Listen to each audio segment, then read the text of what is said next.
Hi hello नमस्कार, स्वागत आहे तुमचं आपल्या यूट्यूब चॅनलमध्ये।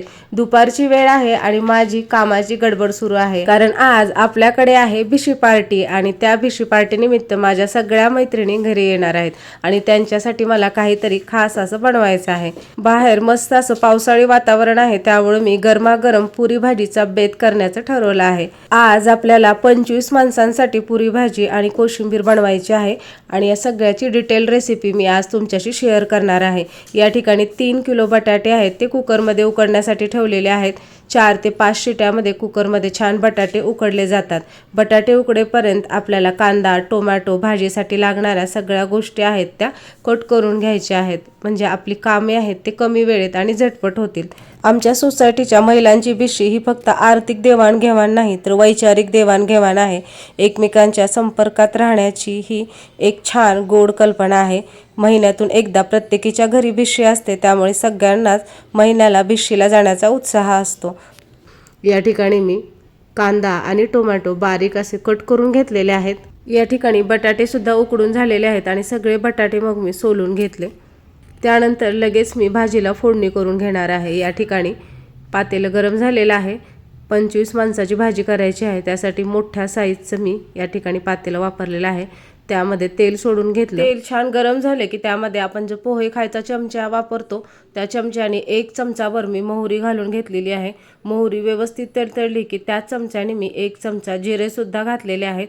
जिरे व्यवस्थित फुडले की त्यामध्ये मूठभर असा कढीपत्ता घातलेला आहे। कढीपत्ता तेलामध्ये व्यवस्थित फ्राय झाला की एक छोटा अर्धा चमचा मी हिंग त्यामध्ये घातलेला आहे। यामध्ये घालूया 1.5 चमचा आलं लसूण पेस्ट। आलं लसूण पेस्ट सुद्धा तेलामध्ये व्यवस्थित परतून घ्यायची आहे। त्यामध्ये घालूया बारीक कट केलेला कांदा। कांदा सुद्धा तेलामध्ये थोडासा लालसर होईपर्यंत आपल्याला व्यवस्थित परतून घ्यायचा आहे। या ठिकाणी कांदा पारदर्शक झालेला आहे, लालसर व्हायला सुरू झालेला आहे। कांदा लालसर झाला की त्यामध्ये घालूया टोमॅटो। टोमॅटो सुद्धा तेलामध्ये आपल्याला व्यवस्थित परतून घ्यायचे आहेत। टोमॅटो लवकर मऊ व्हावेत यासाठी यामध्ये घातलेलं आहे चमचाभर मीठ। टोमॅटो आपल्याला मऊ होईपर्यंत तेलामध्ये व्यवस्थित हलवून घ्यायचे आहेत। टोमॅटो आपले व्यवस्थित मऊ झालेले आहेत। त्यामध्ये व्हिडिओमध्ये दाखवले आहेत त्या चमच्याच्या साईजने आपण 1 चमचा हळद घालायची आहे। 1 चमचाभर मी गरम मसाला घातलेला आहे। त्याचप्रमाणे 1 चमचा मी या ठिकाणी काळा मसाला घातलेला आहे। काळा मसाल्यामुळे भाजीला छान तिखट आणि थोडीशी झणझणीत टेस्ट येते। या ठिकाणी मी 2 चमचे काश्मीरी लाल मिर्च पावडर वापरलेली आहे। काश्मीरी लाल मिर्च पावडरमुळे आपल्या भाजीला तिखटपणासोबतच कलर सुद्धा छान येतो। या ठिकाणी काश्मीरी लाल मिर्च पावडरऐवजी तुम्ही घरचं लाल तिखटही वापरू शकता। त्यामध्ये चवीप्रमाणे मीठ घातलेलं आहे। सर्व मसाले तेलामध्ये आपल्याला आता व्यवस्थित परतून घ्यायचे आहेत। त्यामध्ये थोडीशी बारीक चिरलेली कोथिंबीर सुद्धा घालायची आहे। फोडणीमध्ये सुरुवातीला अशी कोथिंबीर घातल्यामुळे भाजीला छान फ्लेवर येतो आणि सर्व मसाल्यांना छान तेल सुटायला लागले की त्यामध्ये घालायचे आहेत 2 बटाटे अशा पद्धतीने मॅश करून, त्यामुळे भाजी आपली घट्ट दाटसर होते। बटाटे घातल्यानंतर सुद्धा व्यवस्थित सर्व मसाले बटाटे हलवून घ्यायचे आहेत आणि आता आपल्याला यामध्ये घालायचं आहे गरम पाणी। या ठिकाणी आपल्याला गरम पाण्याचाच वापर करायचा आहे, थंड पाणी अजिबात वापरायचं नाही, तर गरम पाण्यामुळे भाजीला कलरही छान येतो आणि चवही चांगली येते। यामध्ये आता सगळे उकडलेले बटाटे आपण घालून घ्यायचे आहेत आणि त्यानंतर तळापासून व्यवस्थित भाजी हलवून घ्यायची आहे आणि भाजीला उकळी आणायची आहे। भाजीला उकळी आलेली आहे, कलर सुद्धा अतिशय छान आलेला आहे। सगळीकडे भाजीचा सुगंध दरवळत आहे। शेवटी आपण घालूया बारीक चिरलेली कोथिंबीर। भाजी झालेली आहे। आता लगेच मी पुरीसाठी कणिक मळून घेणार आहे। या ठिकाणी गव्हाचं पीठ घेतलेलं आहे, त्यामध्ये मी बारीक रवा घातलेला आहे। रवा घातल्यामुळे आपल्या पुऱ्या आहेत त्या छान खुसखुशीत होतात, अजिबात वातड होत नाहीत, मऊ होतात। तर 1 वाटीसाठी या चमच्याच्या साईजने 1 ते 2 चमचे रवा आपल्याला घ्यायचा आहे। अशा पद्धतीने मी प्रमाण घेतलेलं आहे।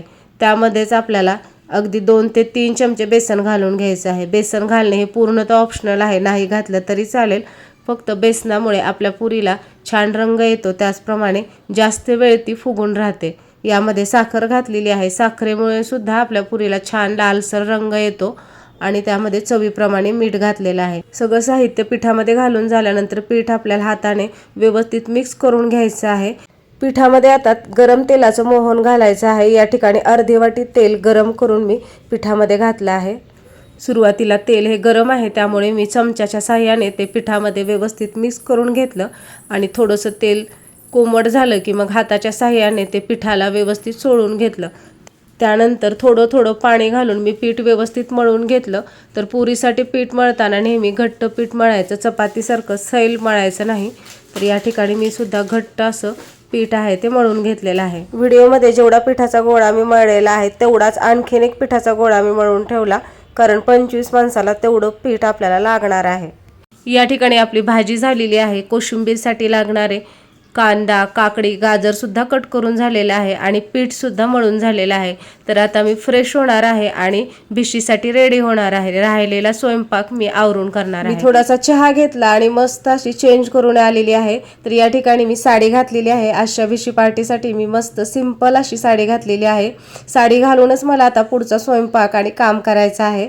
तर या ठिकाणी मी कोशिंबीर बनवण्यासाठी सर्व साहित्य कट करून ठेवलं होतं। सुरुवातीला जर आपण कोशिंबीर बनवून ठेवली तर त्याला पाणी सुटतं, त्यामुळे कधीही कार्यक्रम सुरू व्हायच्या थोडा वेळ आधीच आपण कोशिंबीर बनवायची।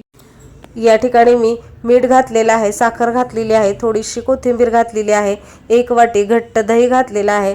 सगळं आपल्याला व्यवस्थित मिक्स करून घ्यायचं आहे आणि त्यावरती मग मिरचीची मस्त कडकडीत फोडणी द्यायची आहे। या ठिकाणी मी 3 हिरव्या मिरच्या बारीक कट करून घेतल्या। गरम तेलामध्ये सुरुवातीला मोहरी घातली, चमचाभर मोहरी तडतडली की त्यामध्ये हिरव्या मिरच्या घातल्या। मिरच्या सुद्धा तेलामध्ये छान फ्राय होऊ दिल्या। कडकडीत अशी तेलाची मिरचीची फोडणी आता कोशिंबीरवरती ओतून घेतलेली आहे। सगळं आपल्याला व्यवस्थित मिक्स करून घ्यायचं आहे आणि आपली टेस्टी आणि सिंपल अशी कोशिंबीर तयार झालेली आहे। या ठिकाणी मला थोडं रिलॅक्स वाटत आहे, कारण भाजी झालेली आहे। बाहेरून मी जिलेबी मागवली होती ती आलेली आहे, त्याचप्रमाणे कोशिंबीर तयार झालेली आहे आणि राहिले आता फक्त पुऱ्या। या ठिकाणी पुऱ्या आम्ही गरम गरमच तळून घेणार आहोत, कारण सुरुवातीलाच पुऱ्या बनवून ठेवल्या तर त्या थंड होतात।